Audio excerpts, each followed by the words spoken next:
señores y señores. En 5 minutos va a comenzar el espectáculo de la caja. El Festival Panorama,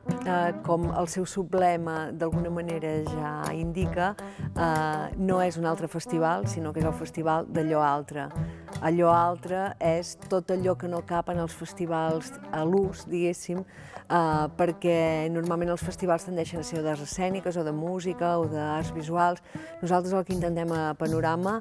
és mostrar el que és la creació en totes les seves vessants. Sí que potser tenim més tendència a acabar escenificant molt, però sí que el que intentem és d'alguna manera mostrar la creació en totes les seves formes, en tots els seus resultats finals i en totes les seves possibles experimentacions o derivacions.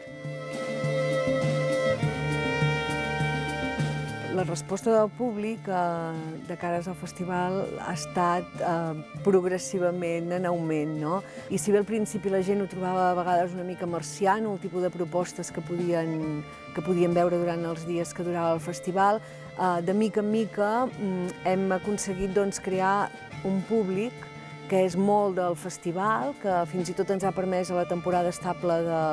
del teatre consolidar una programació d'arts escèniques no convencionals d'una forma ja més estable al marge del festival. Això sí, gràcies a que tenim el festival i que s'ha creat aquest públic, però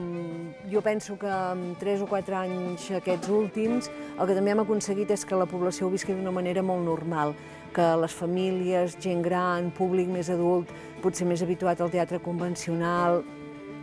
tot tipus de públic, tròpiga a dins de les propostes de Panorama alguna que li pot interessar. O sigui que ara jo ja diria que Panorama és un festival adreçat absolutament a tots els públics, des del més petit al més gran, amb totes les formes que pugui tenir per tothom, vaja.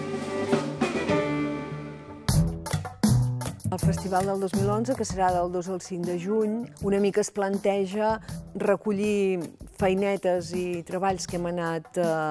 apuntant en edicions anteriors, treballar molt més la incorporació del públic en el procés creatiu, que això és un tema que també hem anat treballant i que ens interessa bastant i a més ens ha anat donant molt bons resultats, treballar molt la singularitat dels espais on presentem les propostes, una mica com l'any passat vam fer amb la proposta del Nilo Gallego a les 5 de la matinada, anar a veure sortir el sol des d'un volcà, doncs una mica treballar aquest tipus de proposta singular en un espai singular. De fet, una altra de les línies de treball del festival és el lloc on visc, una mica per parlar d'aquest entorn on té lloc la creació,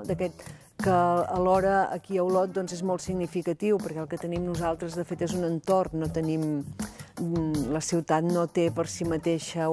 gaires ni meravelles arquitectòniques, ni és una ciutat especialment significativa, si no és per aquest entorn natural que té, tan singular. Llavors, una mica arrel de tots aquests inputs, l'edició del 2011 una mica el que volem acabar d'explicar és això, la singularitat del lloc i la singularitat de les propostes i acabar-ho d'ajuntar d'alguna manera, que són línies que ja hem anat treballant en festivals anteriors i aquesta, que és la 10ena, voldríem una mica com fer el tancament del cercle.